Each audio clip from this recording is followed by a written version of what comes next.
Gente, casas, paredes, ladrillos, ventanas, puertas. Nada, sin vida.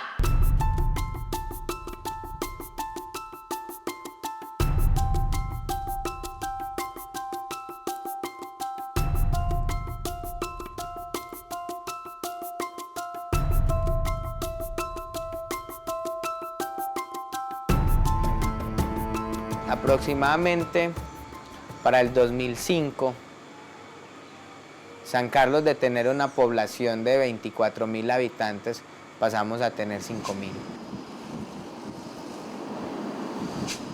La carretera es un trayecto de historias, donde yo siento que también fui mucho la fuerza para mis compañeros. Los maestros sentían mucho miedo.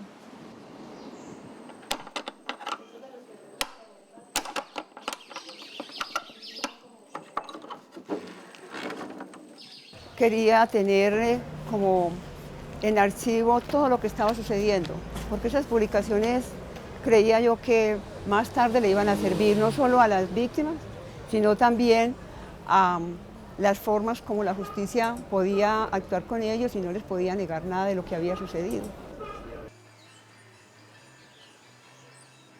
Todos nos acompañamos y de hecho ya desde eso yo ya vi como que ya las demás personas de mi ver éramos como la misma familia, como que sufrimos lo mismo, por las mismas circunstancias, por los mismos motivos y estábamos en las mismas condiciones.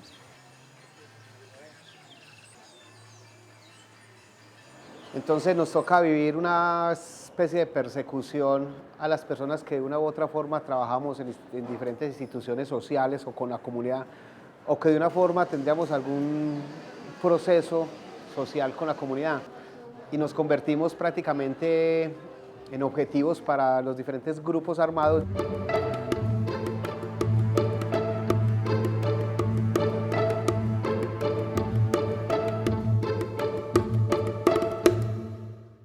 Las explosiones, los disparos, el ruido del avión fantasma rascándote la cabeza, el llanto de muchos hombres, los heridos, la gente pidiendo ayuda, los muertos metidos entre los párpados y todas estas malditas cosas que te hacen estar despierta y hacen grande este insomnio. A veces estábamos en clase y de pronto alguien decía que la guerrilla estaba cerca. Entonces nosotros no les decíamos a ellos nada, sino que juiciosos hacíamos señas y los metíamos a la vivienda de los maestros, allá los escondíamos. Cuando quemaron el comando de allá, de acá, aquí todas estas tejas, todo se perdió, los árboles se quedaron con pedazos de comando incrustados, todo eso quedó ahí. Antes de esa masacre de aquí, venían aquí los paramilitares y nos pintaban las paredes. Venía la guerrilla y nos pintaba las paredes, entonces nosotros a manera sin palabras, pero expresando no queremos ningún grupo armado, nosotros borrábamos los letreros. Entre grupo y grupo, entre fuego y fuego, de todos los fuegos cruzados, desde las guerrillas, desde las autodefensas, desde el ejército, desde la policía, hacen que nuestra comunidad se desplace y que en ese entonces quedemos absolutamente desamparados en el municipio.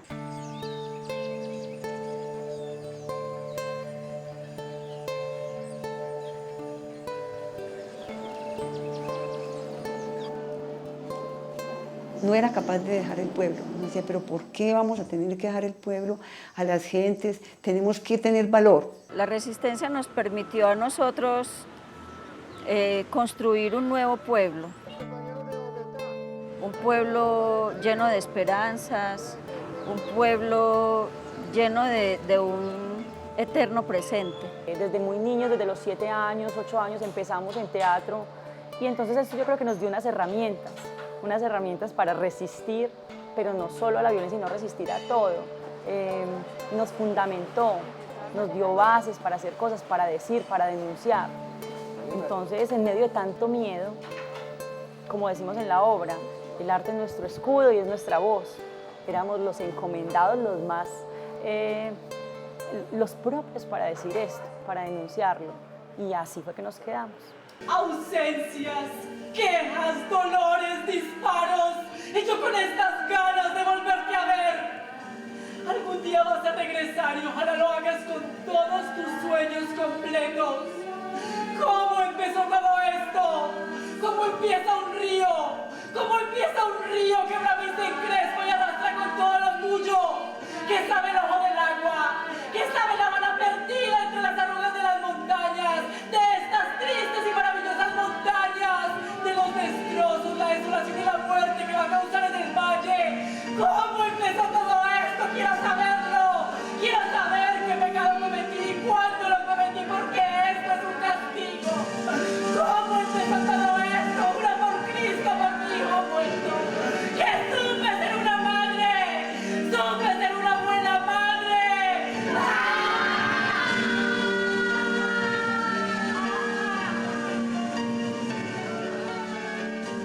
De ahí vivimos ya más fuerte el tema del conflicto con las guerrillas, con las FARC que operaban en el municipio, que llegan a las centrales hidroeléctricas, se toman la central hidroeléctrica San Carlos, se toman la central hidroeléctrica Calderas y empiezan a hacer esas actividades de dañar, de destruir, de tumbar torres, de luego hacer tomas a las cabeceras municipales, atacar las estaciones de policías y que empiezan a generar una serie de victimizaciones y que inicia el desplazamiento en el 97, 98 en el municipio de San Carlos y que al mismo tiempo empiezan a entrar para esas fechas los grupos paramilitares.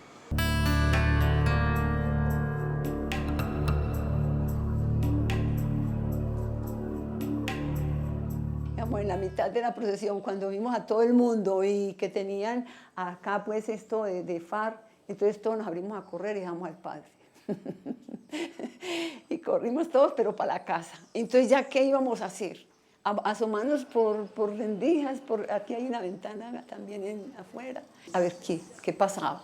Entonces ya ellos llegaron en grupos a cada esquina y a las principales calles.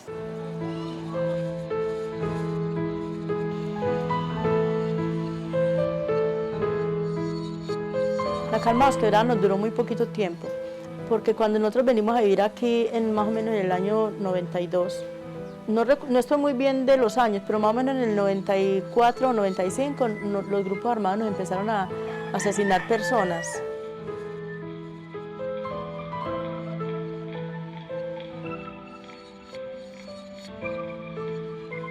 Por aquí no conocíamos ni el grupo armado de las FARC y del ELN.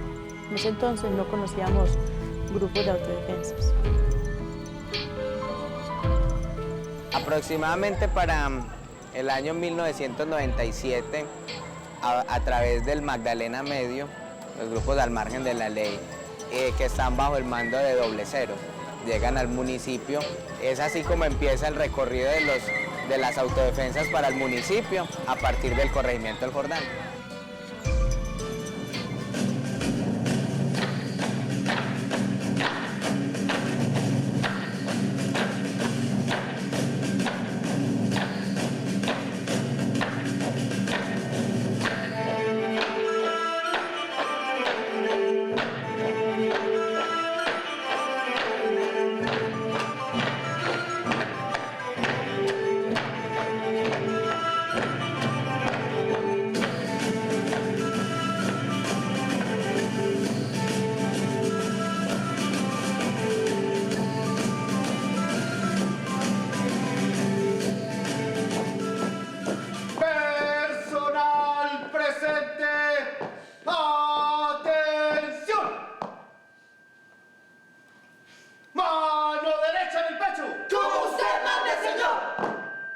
Respondan después de mí. ¡Sí, señor!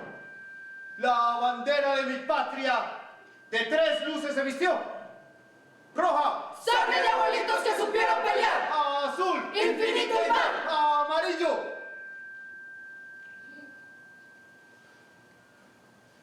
Amarillo. Tenemos algunos interrogantes sobre el color amarillo de la bandera, señor. No me digan que olvidaron el significado del color amarillo de nuestra bandera. ¡No lo hemos olvidado, señor! Entonces, respondan. ¡Amarillo! No hagamos el ridículo, señor. ¿Por qué? ¿Acaso no se ha enterado, señor? No me he enterado. ¿De qué? Se han robado el color amarillo de la bandera, señor. Empezamos con esta historia a contar lo que nos pasó en el municipio y quisimos que la gente que nunca había tenido o había vivido el conflicto sintiera o se pusiera tal vez un ratico en los pantalones de nosotros que estuvimos ahí.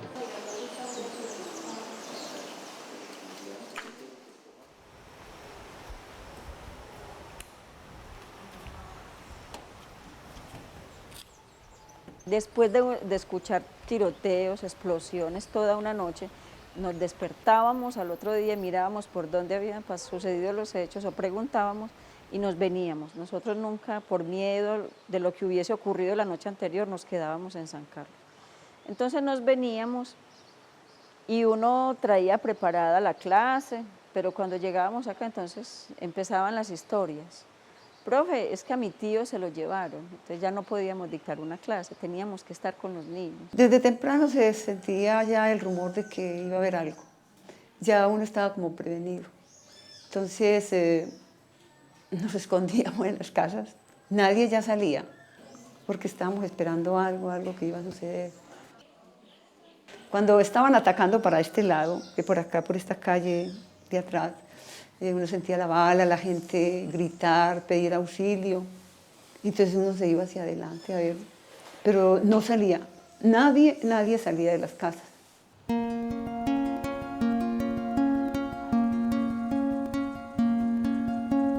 Aquí mismo en la vereda, en un altico, aquí al frente, había una base militar. Entonces, nosotros no sabíamos que algunos soldados eran colaboradores de las autodefensas. Esas son cosas que apenas ahorita nosotros, por los programas de televisión y por tanto destape que hoy en día nos estamos dando cuenta. En ese entonces no sabíamos. Entonces, los soldados se sentían como escudados por nosotros, por lo que es la expresión de ellos mismos, que porque la guerrilla no nos hacía nada a nosotros, porque a ellos aquí, porque estábamos nosotros los campesinos, pero nosotros vivíamos con miedo, porque siempre una base militar tan cerquita, nosotros vivíamos con miedo de que pronto si llegaba la guerrilla a atacar, nosotros también éramos víctimas. Pero llegó la guerrilla, no recuerdo exactamente ni el año ni el día, pero sí antes del 90, llegó la guerrilla y atacó la base militar. Toda la noche estuvieron en combate por encima de nosotros. Sentíamos la guerrilla caminar por toda la calle, detrás de las casas, pero a nosotros esa noche no nos hicieron nada, ni la guerrilla ni los soldados. Cuando ya no se sentía ningún disparo de enfrentamientos, salimos a mirar a la calle y los soldados nos atacaron del filo hacia aquí abajo, hacia el caserío.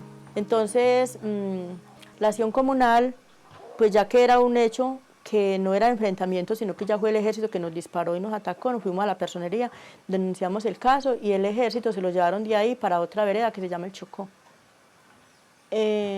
Entonces, esos soldados a veces venían por aquí a patrullar o ahí a Casa Máquinas o a cualquier parte, nos encontrábamos y nos decían que como nosotros lo habíamos ido a denunciar a la personería y los habíamos hecho ir de ahí, que los paramilitares venían subiendo por el Magdalena Medio y que los paramilitares iban a venir aquí y nos iban a picar con motosierras.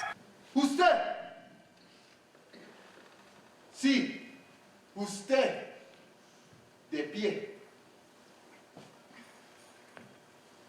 ¡Media vuelta! Respóndame, ¿de qué lado es usted? De este lado, señor. Ah, con que usted es de este lado. Pues no. Usted Media vuelta. Respóndame. ¿De qué lado es usted? Del otro lado, señor. Ah, con que usted es del otro lado. Pues tenga. Usted. Sí, usted. De pie.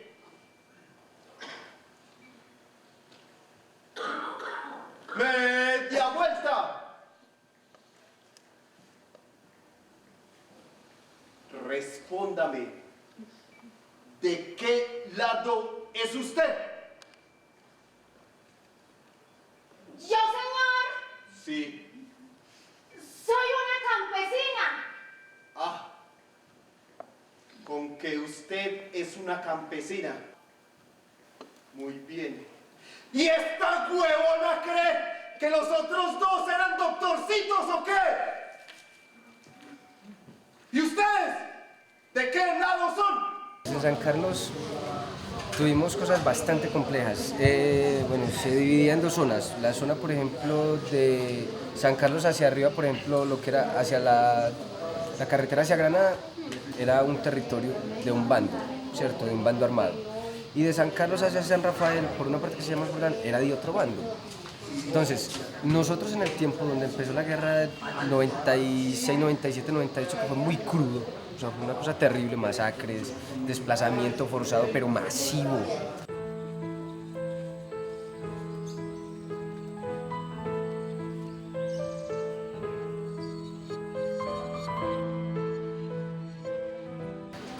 Entonces, usted mirar un desplazado en el pueblo, o sea, un municipio pequeño, cerca de su casa, porque era el campo, ¿cierto?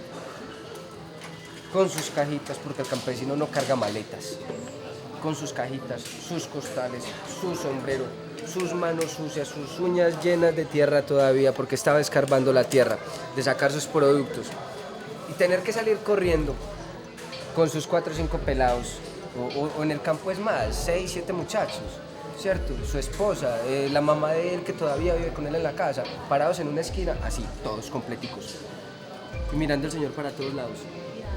Como yo, ¿qué hago acá? O sea, la persona más desubicada del mundo. Ese día yo entendí qué era el desplazamiento.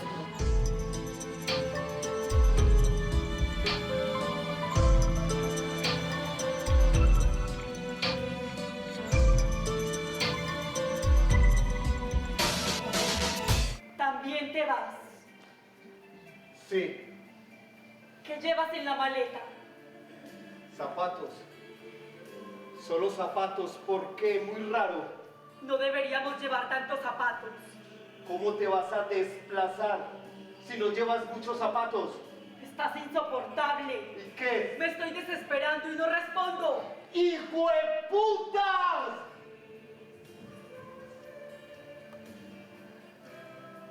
¿Por qué nos regalan a los desplazados tantos zapatos?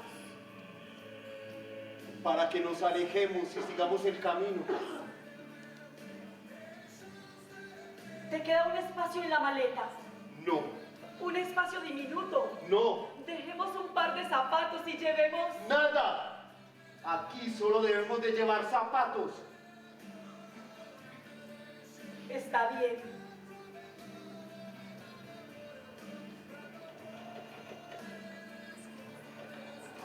¿Qué estás haciendo? ¿Acaso no ves que intento llevarme un pedacito de mi tierra?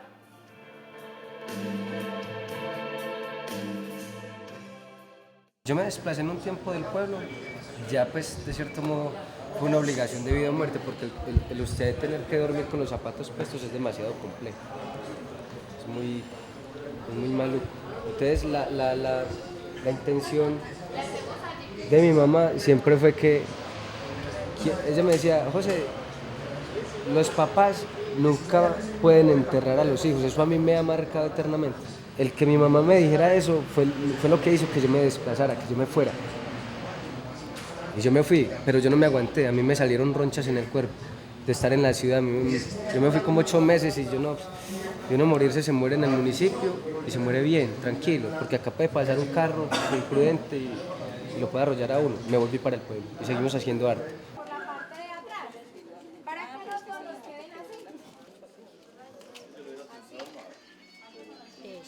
La volteas.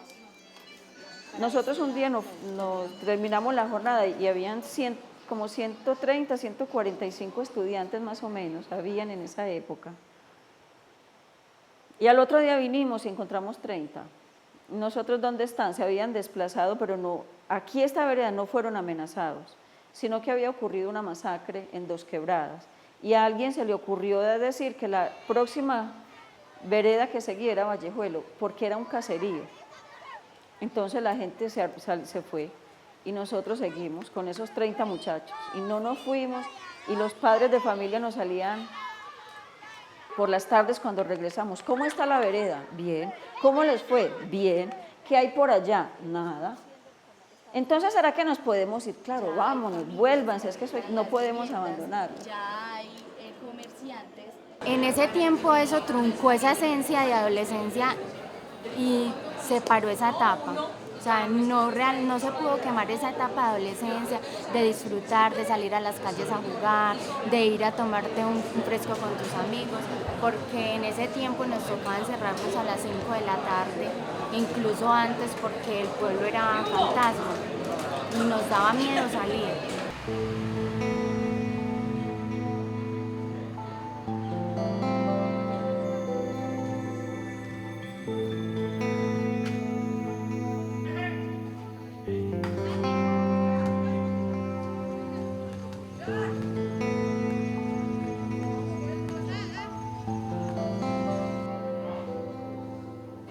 No se puede explicar esa sensación, no se puede explicar porque tiene uno que vivirlo para poder contarlo. Desde ahí parte esa resistencia de mi familia y de yo como joven a que, o sea, hay que quedarnos en el municipio porque es que tenemos que hacerle resistencia a esos grupos armados. Casi todo el mundo se fue a Medellín porque el 1 de enero iba a haber una toma muy grande, iban a acabar con esto. No, yo no me fui. Fui de las únicas que me quedé, inclusive los de allí se fueron, los de allí siquiera hasta el 6 de enero. No fui capaz. Yo decía, no, es que uno saber que sale. Y la gente le dice, vea, mientras la veamos a usted es mucho. Para usted nosotros es mucho. Entonces uno como que siente valor también con eso, ¿cierto? Y le da valor también a los otros. ¿Cuántas veces les he dicho que aquí no pueden estar? Tirito, y nos vamos. ¡Que se marchen, les dije! Espere un momento, no es que estoy perdiendo. Siga. Tranquilo, no es que este pobre hombre no me ha podido ganar ni un solo tirito. Está perdiendo todas las canicas de colección que tenía. Pues no vaya a llorar conmigo. Eso a mí no me importa. Tranquilo, relajado, sin afanes. Esto de la guerra siempre es de afán. Si quiere me mata, pero tengo que recuperar todas las canicas de cristal que he perdido. Sí, le toca. Miren, muchachos, que los reubicaremos en otro lugar donde puedan jugar. No sería lo mismo. Esta tierra la conocemos como la palma de nuestra mano. Estamos hablando de locales. Todas las tierras son iguales. Eso es una mentira. En todas las tierras no se hacen los mismos huecos, ¿cierto? Miren, muchachos, no se hagan disparar. Miren, que un tiro de esta arma vale mucho dinero. ¿Qué? Y un tiro de nuestras manos vale una canica, ¿cómo lo vio? Primero retire los otros, nosotros ya vamos. Solamente faltan ustedes dos. Primero retire los otros, nosotros ya vamos. Que solamente faltan ustedes, que llevan como 2 horas jugando a las canicas.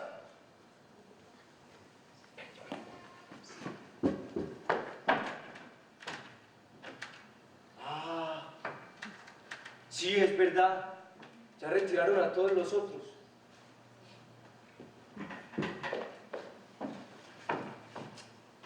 No importa, que se vayan. No. ¿Y para qué? Bueno, que tan solo quedemos 2. ¿Quiénes? Vos y yo.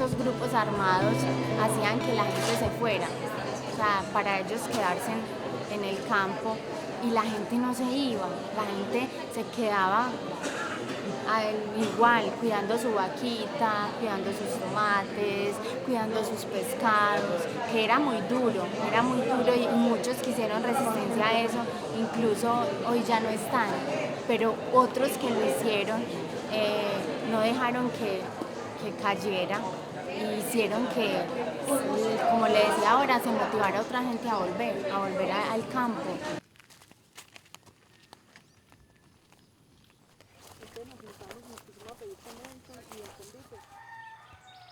Entonces cuando esto se puso tan violento, mi esposo pues no, primero el amor que tenía por la finca, ya por la comunidad. Él decía que él tenía aquí pues mucho compromiso y mucho amor por todo. Entonces él una vez me dijo que él me tenía que enseñar cómo se administraba el ganado y cómo llevar las cuentas, por si alguna vez Dios no lo quisiera, le llegara a pasar algo, que yo me hiciera cargo del manejo de todo.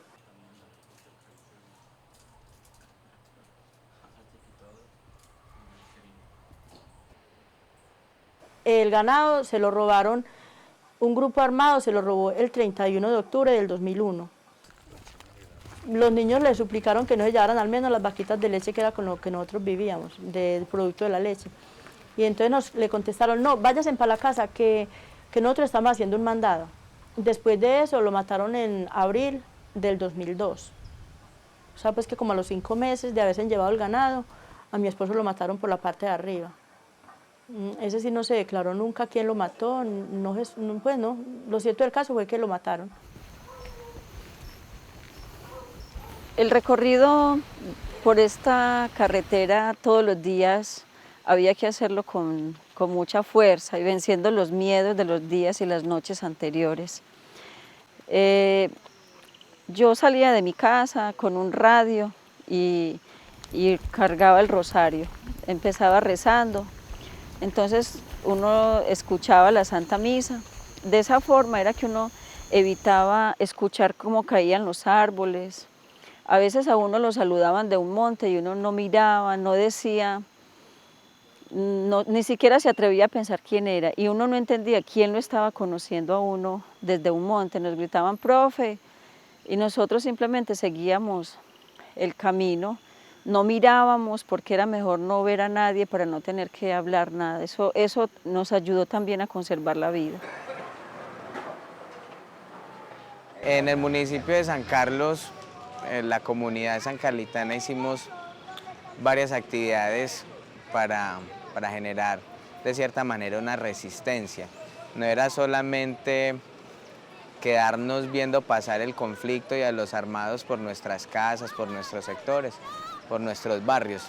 Nos dimos a la tarea de integrar a la comunidad alrededor de juegos, de chocolatadas, y nos íbamos a todos los sectores, a cada uno de las cuadras, los barrios, invitábamos a los niños, a los jóvenes, a los mismos adultos a que alrededor de un chocolate, compartir un pan, jugáramos un bingo, hiciéramos algo y al mismo tiempo prendiéramos una vela ya por las víctimas que teníamos en ese momento, hasta que la cuadra de los bomberos se convirtió en el espacio para integrarnos y que siempre esos espacios que generamos fueron respetados, los armados pasaban y solo se hacían a un lado y nos veían en nuestras actividades, pero nunca intervinieron ni se metieron con nosotros. Eso generó un espacio de confianza para las comunidades y empezamos a romper ese esquema de que todos nos teníamos que entrar a dormir a las 5 de la tarde, que a esa hora todo el mundo tenía que estar en su casa, el municipio tenía que estar encerrado. Nosotros dijimos, ¿por qué si el pueblo es nuestro y lo vamos a utilizar y lo vamos a ocupar como nuestro territorio?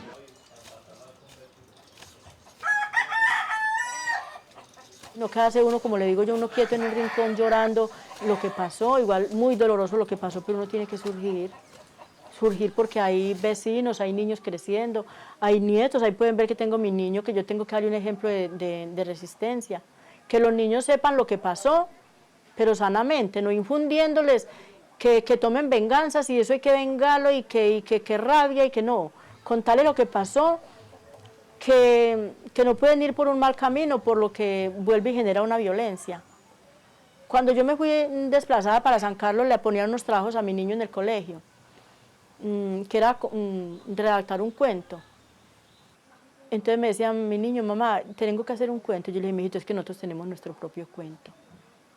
Escriba todo lo que ha pasado y ese es un cuento de su vida real. Del 91 al 98 hubo una relativa tranquilidad porque los guerrilleros querían convencer a las personas para que se unieran a ellos para hacer un atentado a San Carlos. Hicieron un plan, se repartieron en 2 equipos, uno que entretuviera a los soldados de la base militar de Arenosas disparándoles y otros que fueran a matar a todos los habitantes de San Carlos. Los policías que quedaron vivos pidieron SOS de ayuda a otros soldados de Medellín. Ellos vinieron con 2 helicópteros de guerra y comenzaron a tirarles balas a los guerrilleros. Mataron 50 guerrilleros y 9 quedaron heridos. Otros llegaron a tomar el control, los paramilitares. Mientras los paramilitares se preparaban, uno cogió una bazuca y derribó el primer helicóptero. Otro paramilitar tenía algo raro echando humo y se lo tiró al helicóptero. Pero el piloto, al ver echando humo al helicóptero, se fue y no volvió. Esta es una de las muchas historias que he logrado que los niños de Vallejuelo y ahora de la institución en la que trabajo escriban. Ellos ya son los hijos de la guerra y ellos cuentan y escriben las historias que les han transmitido los papás. La historia es lo que nos permite a nosotros la no repetición. Que si ellos van a incursionar en un mundo de guerrillas o de grupos al margen de la ley, ellos tienen que entender que estas historias marcaron la vida de personas y que ellos no tienen por qué marcar la vida de otras personas que tal vez aún no han nacido, pero que está en las manos de ellos construir un mejor país. Y como siempre estamos en el lugar de los hechos. ¡Ay! ¿Y haciendo qué? ¡Informando! Ya veo. ¿Y les puedo ayudar en algo? Sí.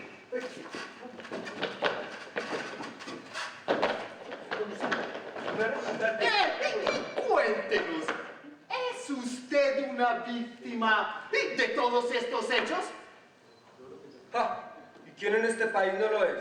Entonces, si nos puede ayudar a informar. ¿Y qué quieren saber? Cuéntenos, se imagino que el municipio de Ustedes está declarado zona roja. Cuéntenos, ¿explotaron muchas bombas? Sí, explotaron muchas bombas, lanzamos aleluya, le colocamos la cola al burro, el más alto de todos quebró la boya. ¿Sabe cuál fue la sorpresa? Este es un medio de comunicación muy serio.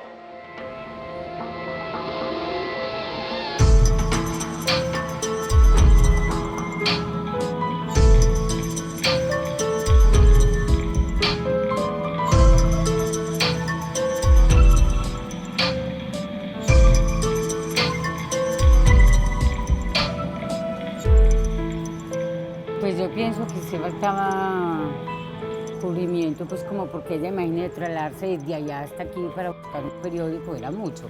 Claro que también era como por la violencia. Pues solo salían noticias, ella, o sea, tanto es que yo no me acuerdo de, o sea, no como que era mucho lo que, bueno, sí, por allá y listo. Y así me imagino que eran muchas personas también, o sea, les tocó a ellos y ya. Yo pensaba, o sea, yo nunca veía, no me enteré como de nada. Ella me pregunta, ¿y usted? Y no, yo no me acuerdo. De pronto yo era la indiferente.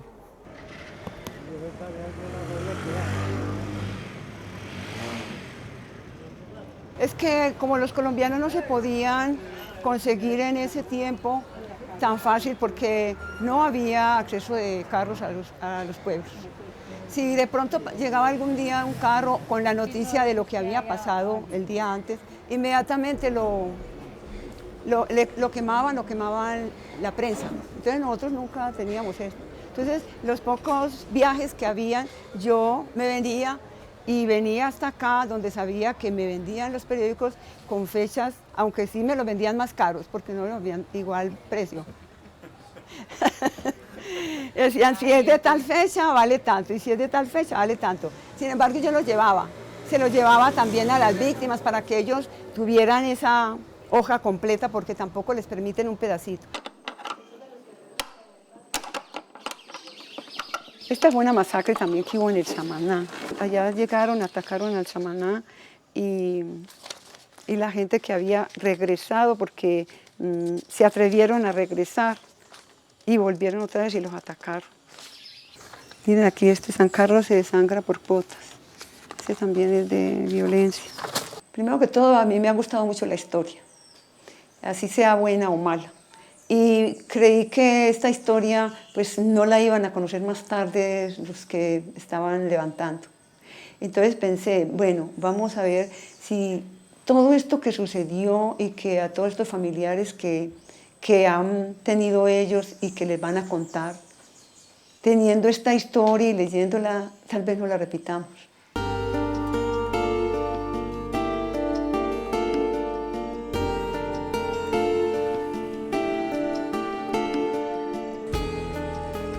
Resistir en el campo, en las fincas, era más difícil. Sin embargo, muchos campesinos lo hicieron. Les tocó coger el monte, esconderse en las montañas, hacer cuevas para esconderse y de a uno salir a buscar los alimentos para poder sobrevivir en el campo. Por cada niño muerto en esta guerra y donde se compruebe la culpabilidad del Estado, el gobierno pagará a sus padres la suma de 5 millones de pesos. ¿Cuánto? Muy sencillo, 5 millones de pesos. ¿Estás seguro? Completamente. El Estado no miente.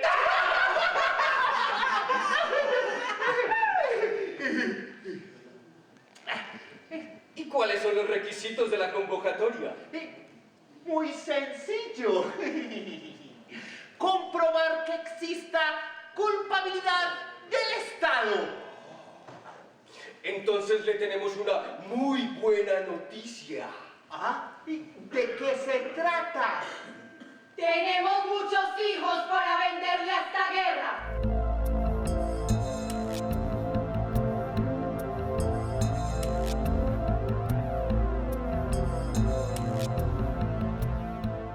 Después de tanto borrar esas letras, ya llegaron una vez las autodefensas y nos hicieron una reunión, nos pidieron que nos armáramos, que para que nos defendiéramos de la guerrilla.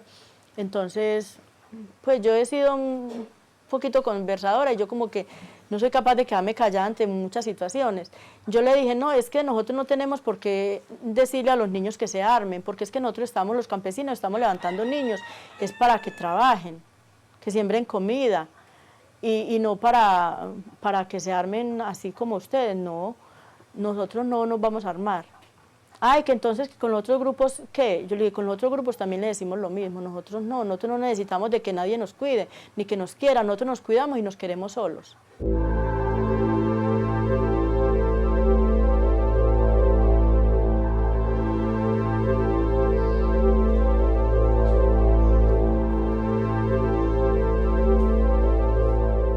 En enero del 2003 ya fue la guerrilla y nos mató aquí mucha gente aquí en la vereda Dos Quebradas. Eso sí fue pues como muy miedoso porque horrible, ya que le maten a uno 11 personas, entre esos 11 mataron a mi niño, el mayor de los 3 niños que me quedaron a mí. ¿Por qué no empieza a vomitar esas imágenes de guerra? Porque uno no puede ser confianzudo con sus dioses. Dioses. No se haga el tonto, usted es un dios. Un dios. Puede quitarme o perdonarme la vida. Silencio. Recibí una llamada. Me quita o me perdona la vida. Que se calle. No, pero por el contrario, si me regala otro tinto, otro cigarrillo, me regala un abrazo, me perdona la vida. ¡Que se calle, le he dicho! Ya se da cuenta porque uno no puede ser confianzudo con sus dioses. Después van a decir que uno interfiere en sus decisiones. ¡Silencio! Entonces yo busqué unos contactos y pedí una cita con ese señor antes de que bajaran los maestros. Y sí, el señor dio la cita. Entonces nosotros nos fuimos adelante de los carros. Él, donde necesito, allí nos encontramos. Nos sentamos a conversar. Estábamos en la mesa del comedor de esa casa. Y yo llevaba una imagen de la Virgen aquí en la mano, así de papel. Y me daba mucho miedo empezar el camino, pero entre más bajaba, más fuerza sentía. Entonces llegué allá y así yo me senté y él se sentó al otro lado. Y yo empecé. Y él me miraba y yo le decía que me dijera por qué me iba a matar. Que si él me iba a matar a mí, que me dijera por qué, pero que me diera tiempo de avisarle a mi familia. Que porque el dolor de todas las familias era no saber por qué habían matado a las personas, no encontrar una causa para que le quitaran la vida a otro ser humano. Y ese señor era como si yo fuese él y él fuese yo. Él era como, yo lo estaba dominando ahí. Pues se sabía que no era yo, sino que era la Virgen la que estaba hablando. Y él hasta gagueaba para decirme, no, es que usted no ha hecho nada. Entonces me dijo, lo que pasa es que ustedes le dictan clase a los hijos de los guerrilleros. Y yo le hablé muy fuerte, yo le dije, ¿cómo así? Yo le dicto clase a los niños. Allá ningún papá va y me dice, díctele clase a los niños, que él es guerrillero. Allá los papás van todos a la reunión, los conozco que son trabajadores, y los niños, ninguno tiene una historia que viva en el monte. Entonces, ya después hablamos mucho, él me decía y yo le contestaba con más fuerza, sin miedo, no tenía miedo en ese momento. Hasta que él me dijo, bueno, esté tranquila, usted se va y ahoritica hablamos, ya queda tranquila usted, no hay problema. Yo le dije, no, yo necesito mirar en la lista. Entonces él abrió un cuaderno que tenía con toda la lista donde estaba la gente para matar, con números de cédula, nombres completos y habían motivos también por qué los iban a matar. Y ya cogiendo el cuaderno, yo lo abrí. Y sí, con las compañeras cada una estaba el nombre y estaba el motivo por los que las iba a matar. A mí no me tenía nada, estaba el nombre mío ahí. Y yo le dije, ¿usted aquí por qué me va a matar a mí? ¿Por qué me tiene en la lista? Y él no sabía qué contestar. Entonces después me dijo, sobre todo con usted ya hablé y con usted no hay ningún problema. Y cerró el cuaderno y se lo colocó debajo del brazo. Y yo le dije, no. Lo que pasa es que ese cuaderno es suyo, pero si a usted lo matan, llega otro comandante, coge el cuaderno y vuelve la misma a llamarme porque me va a matar y sin saber por qué. Entonces él me miraba y estaba la hoja llena por lado y lado de personas para matar. Y entonces él me miró y cuando menos pensé, él arrancó la hoja del cuaderno y me la entregó. Y me dijo, haga con esa hoja lo que usted quiera. Y uno en ese momento, ¿qué va a hacer? Si sale de allá, uno piensa mil cosas. Pues la única opción era que mientras que él conversaba, yo la piqué y me la fui comiendo y me la tragué. Yo me comí esa hoja.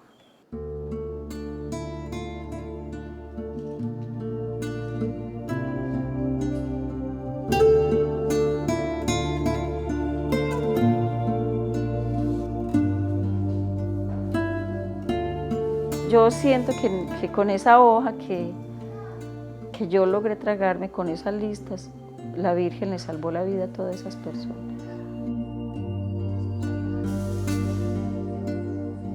Entonces yo quedé aquí sola con el niño de 17 años. Y como que se consiguió una noviecita que apareció por aquí de Medellín, que me pareció mucha gracia porque una niña de Medellín por ahí para un campo. Y de esas y de las otras la peladita estaba resultando embarazada. Yo pensé, ¿quién dijo bendición del cielo? Mientras que muchas personas dicen, no, pero es que la señora está teniendo dos niños allá viviendo en esa casa. Yo me pongo a pensar, pero ¿cómo va a despreciar uno una vida que llega si nos han quitado tantas vidas violentamente? ¿Cómo no vamos a recibir una vida que llega por amor? Un bebé a la casa. Y uno viviendo aquí, yo estaba enseñada a vivir aquí, con 5 hijos y un esposo. Y yo venía aquí sola con un mero niño y de momento venir 2 personas más. ¿Cómo la voy yo a despreciar? No, esa fue la alegría más grande que vino a esta casa. Y yo siempre he dicho, las cosas hay que disfrutarlas, tanto las cosas materiales como a las personas, hay que disfrutarlas al máximo cuando las tengamos, porque uno no sabe cuándo las pierde. Uno en ese momento y en medio de la guerra, uno se imagina muchas cosas. Cuando el Señor pasó, yo le dije que qué pasaba y que quién era. Me dijo, profe, ¿está sentada? Y entonces yo le dije que yo las noticias las recibía de pie, que me dijera qué pasaba. No, profe, es que es muy maluco. Yo le dije, no, si me mandaron a amenazar, me dice que yo veré qué hago, pero dígame qué pasó. Me dijo, no, profe, es que se llevaron a su hermano. Entonces yo ya hice muy firme, tomé la firme decisión de quedarme porque yo tenía que encontrarme con un grupo armado y preguntarle por ellos. A mí lo que siempre me ha extrañado es porque ese mismo día que desaparecieron a mi hermano, de esa misma zona vi bajar guerrilla. Pasó por acá, por el frente de la escuela. A otra hora bajaron paramilitares y en otra hora bajó el ejército. Entonces uno dice, bueno, ¿por qué estaban juntos y por qué no se encuentran? ¿Por qué mi hermano estaba solo si los tres grupos estaban ahí? ¿Quién lo mató? Y fue en esa espera y en ese querer ayudarle a él y encontrarlo en el que permanecí aquí. No me fui, no sentía miedo. Yo seguí en mi lucha, preguntaba, investigaba, y de eso pasaron 10 años. Me habían dicho que en la fosa donde él estaba habían 3 cadáveres, una pareja y él, que él estaba enterrado de primero, pero que no sabían si de arriba hacia abajo o de abajo hacia arriba. También contaron que él era el que le habían hecho hacer el hueco para enterrarlo. Pues yo siento que eso es lo fuerte. Ya me paré y yo les dije, no nos vamos, esperemos que él tiene que salir, porque es que no podemos dejarlo. Entonces ya le dije a él que, yo hablé con él y le dije, Ivancho, usted tiene que aparecer porque por aquí no vuelvo por usted. Y no aparezca por mí, sino por papá y mamá. Y a los 10 minutos aquí está, encontraron después de que yo le dije a él. Y efectivamente, él estaba aquí y más adelante estaba la flor. Él regó con su sangre. Al año me confirmaron que sí era el cadáver de mi hermano, que el ADN coincidía con el de mi papá y mi mamá. Bueno, yo siento que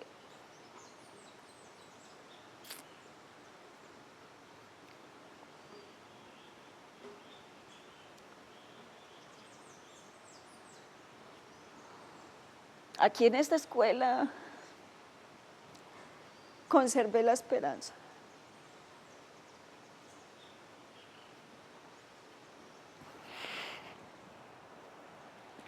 Y sentía que era aquí donde tenía que ayudar, por eso nunca me fui. Descansa, yo te cuido.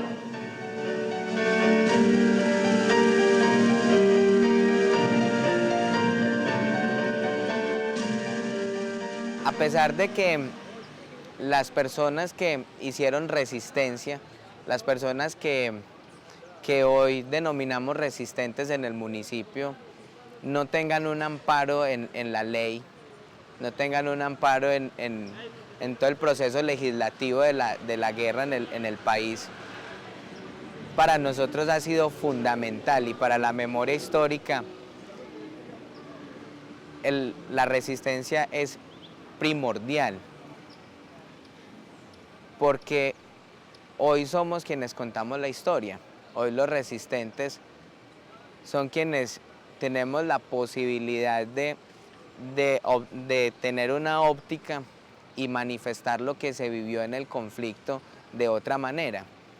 A pesar de que la sentimos y que vivimos el conflicto, que vivimos la guerra, se tienen los elementos desde la resistencia para orientarla y para reconocer muchas cosas que afectaron a las poblaciones, que afectaron, que desangraron a San Carlos y que desangraron el país. La paz es la que nos permite encontrarnos con el otro. Después de que haya un perdón inicial, nos permite encontrarnos con el otro, hablar con el otro. Y no importa si hay que perder. San Carlos se bañó de sangre Y ahorita San Carlos, podemos decir que San Carlos, aún viviendo esa situación, es posible. Las personas que se desgastan en odios se enferman y aprenden a amargarse en la vida. En San Carlos todavía hay mucho por qué reír. Y hay otra historia dentro de la memoria de San Carlos, es que la memoria hay que tenerla es riendo, hay que vivir de nuevo esa historia, pero con una sonrisa en los labios. Aunque ya no estén nuestros hermanos ni nuestros amigos, eso sí es posible, sí es posible. Y yo creo que San Carlos es la muestra para que muchos pueblos asuman que hay que aprender a perdonar, aún a aquellos que nos han hecho mucho daño.